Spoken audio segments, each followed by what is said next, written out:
The connection between heart health and brain health stronger than ever, according to a new study from the American Heart Association. The same risk factors that make heart disease the leading cause of death here in the U.S. also increase the risk of conditions like stroke, Alzheimer's, and dementia. To discuss this, pleased to bring in Dr. Chauncey Crandall. He is the director of the Palm Beach Clinic of Preventive Medicine and Cardiology and the editor of the Heart Health Report, a monthly newsletter that helps hundreds of thousands of readers prevent and even reverse heart disease. Dr. Crandall, welcome to Newsline. Good afternoon, Bianca.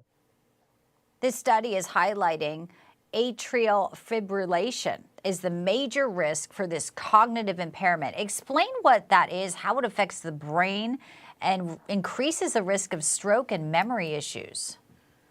Well, atrial fibrillation is a common arrhythmia, meaning an irregularity of the heartbeat.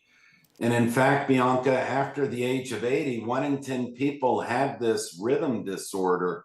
It really begins in the 60s, but it is a rhythm problem that causes changes. And the main change is that the function of the heart is really reduced by 20%, the strength of the heart.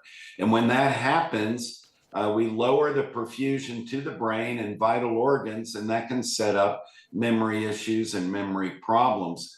The other thing that's most critical about atrial fibrillation is that you can have blood clots that form inside the heart. They can break loose and they can travel to the brain and they can give you a stroke. One stroke maybe that you're symptomatic with, but the other is that you can have silent strokes that you are not aware of. And over time, slowly, you start destroying parts of the brain that impact memory and behavior. Well, there is obviously ways to start, preventative work earlier. This study kind of emphasizes heart health from an early age to protect the brain, to protect the health. So walk us through some steps that you can start anytime before you start to see some of the conditions that you've just been laying out for us. Well, the main thing is to try to maintain good health. And atrial fibrillation is often associated with hypertension. So if you have hypertension, get treated for it. If you're overweight, lose weight.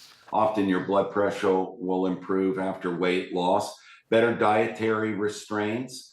Atrial fibrillation can be caused by inflammation, eating bad foods, processed foods that give you an inflammatory insult and cause atrial fibrillation. So ideal body weight, better diet, better sleep habits, walking daily every day, low stress. Those would be simple, common sense keys that will give you a long life and prevent disorders like atrial fibrillation. It is great advice, and we will be starting that, I'm sure. New year gives a lot of people new incentive and motivation, so perfect timing on that, Dr. Crandall. Pleasure to have you. Thank you, Bianca. Thank you. So we're talking about managing heart health, important to prevent heart disease, cardiac events, as the doctor just explained, protect your brain health, reduce the risk of cognitive decline later in life.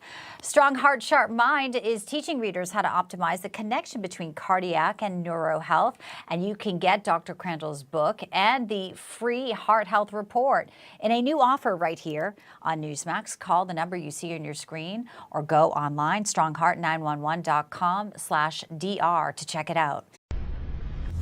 Information. Truth is freedom. Is Newsmax. It's real news for real people.